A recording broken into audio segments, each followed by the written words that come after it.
সিদ্ধিবিনায়ক মন্দির থেকে বেরিয়ে আমরা চলে গিয়েছিলাম এর পাশেই অবস্থিত মার্বেল প্যালেসে।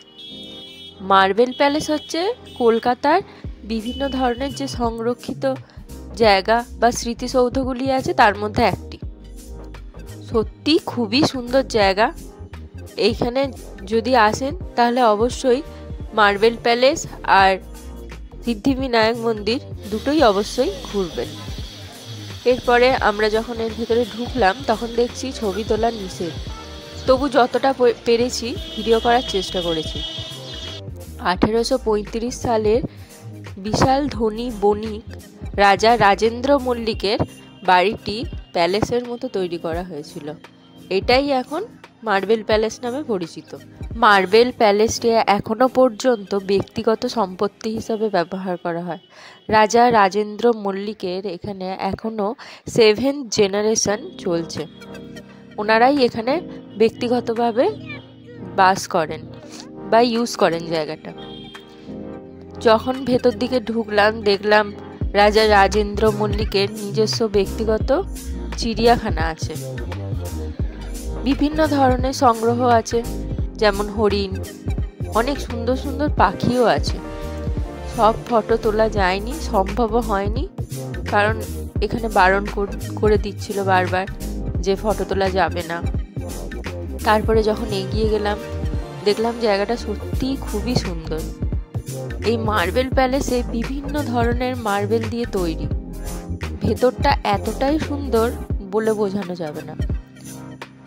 এই মার্বেল প্যালেসের ভেতরে রাজা রাজেন্দ্র মল্লিকের বিভিন্ন ধরনের সংগ্রহ আছে, যেমন প্রাসাদের গ্যালারিগুলো মূর্তি, প্রতিকৃতি, ঝাড়বাতি, আয়না, ডাচ, বিভিন্ন ধরনের ইতালীয় শিল্পীদের আঁকা ছবি দিয়ে ভর্তি করা আছে। যদিও আমরা যখন গিয়েছিলাম ওপরে যেখানে ইতালীয় শিল্পীদের আঁকা ছবি বা বিভিন্ন ধরনের ছবি সংগ্রহ আছে সেই জায়গাটা খোলা ছিল না। আমাদের বলা হয়েছিল 4 মাস পর সেই জায়গাটা খুলবে। এখন নাকি ওখানে কাজ চলছে, তাই আপনারা একবারে 4 মাস পরই যদি যান তাহলে একসাথে দুটো জিনিসই দেখতে পাবেন। ভেতরে বিশাল বিলিয়ার্ড টেবিল, বিভিন্ন ধরনের ব্রোঞ্জের মূর্তি যেগুলো বাইরে থেকে সব আনা। তাছাড়াও একটা ভিক্টোরিয়ার মূর্তি ছিল যেটা রোজ উড দিয়ে তৈরি, ওটা আমার ভীষণ পছন্দ হয়েছিল। এছাড়া ভেতরে বিভিন্ন ধরনের দেখার মতো কালেকশন আছে। এখানে 5টা রুম আছে: অভ্যর্থনা হল, চিত্রকক্ষ, ভাস্কর্য হল, বিলিয়ার্ড রুম আর ঠাকুর দালান। ঠাকুর দালানে সরস্বতী পুজো হয় আর কালী পুজো হয়। আর এইখানকার যে বিশাল বড় রুমগুলো আছে সেগুলো তাদের ব্যক্তিগত যখন পার্টি হয় বা অনুষ্ঠান ব্যবহার করা হয়। এখানে কিন্তু ঢোকার সময় অবশ্যই আই কার্ড লাগছে, সেটা অবশ্যই মাথায় রাখবেন। ঢোকার সময় আই কার্ড ব্যবহার করা হচ্ছে। আর এই 25শে ডিসেম্বর যেদিনকে আমরা গিয়েছিলাম সেদিনকে থেকে আবার টোকেনের ব্যবহার করা হচ্ছে। এই টোকেনের ব্যবহার আগে ছিল না। আর একটা কথা কি জানেন, এখানেই স্বয়ং সিদ্ধা যে সিনেমাটা রিলিজ হয়েছিল এই জায়গাটাতেই শুটিং হয়েছিল। এখানে প্রতিষ্ঠিত একটি জগন্নাথ মন্দিরও আছে। এই জায়গাটা এবারে কোথায় সেটা বলা যাক। এটা হচ্ছে উত্তর কলকাতায়।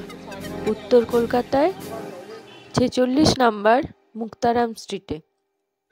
গিরিশ পার্ক মেট্রো স্টেশন থেকে মাত্র 5 মিনিট, আর জোড়াসাঁকোর পরের স্টপেজেই এই জায়গাটা। তারপরে আমরা চলে গেলাম ইন্ডিয়ায় রেস্টুরেন্টে বিরিয়ানি খেতে। কিন্তু সত্যি কথা বলতে কি, এখানকার বিরিয়ানি সবার মুখে যতটা ভালো শুনেছি ততটা ভালো আমার লাগেনি, কিন্তু আমার ছেলের খুব ভালো লেগেছে। ওর এক্সপ্রেশনগুলো দেখলেই আপনারা বুঝতে পারবেন। কিন্তু আশা অনুরূপ আমার লাগেনি। হতে পারে সেই দিনকে প্রচণ্ড ভিড় ছিল, আর ভিড়েতে সব জিনিস ভালো হয় না সেই কারণে। তবে এখানকার মটন বা আলু খুব ভালো সেদ্ধ হয়েছিল, মটনের টেস্টটাও খুব ভালো ছিল। শুধুমাত্র রাইসের টেস্টটা আমার ভালো লাগেনি। দেখুন কি সুন্দর কেটে যাচ্ছে চামচে। এরপরে দেখবেন আমার ছেলের এক্সপ্রেশন, ওহ ভাবাই যায় না, ওর খুব ভালো লেগেছে বিরিয়ানি খেতে, খালি তো চাইছে আমাকে দাও আমাকে দাও এই বলে।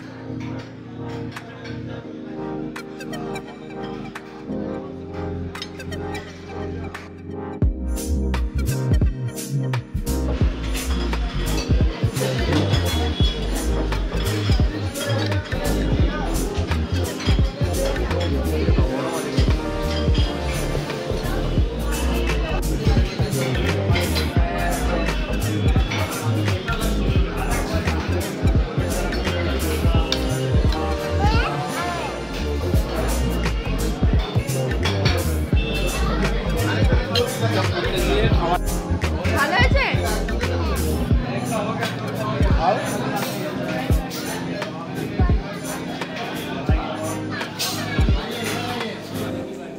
সকালবেলাও কেক কাটা, রাত্রিবেলাও কেক কাটা, ওর কেক কাটার ইচ্ছা আর শেষ হচ্ছেই। নিজের জন্মদিনই পালন করে নিল 2 নম্বর। যদি আমার ভিডিও ভালো লেগে থাকে তাহলে প্লিজ লাইক শেয়ার আর সাবস্ক্রাইব করে দেবেন। Thank you.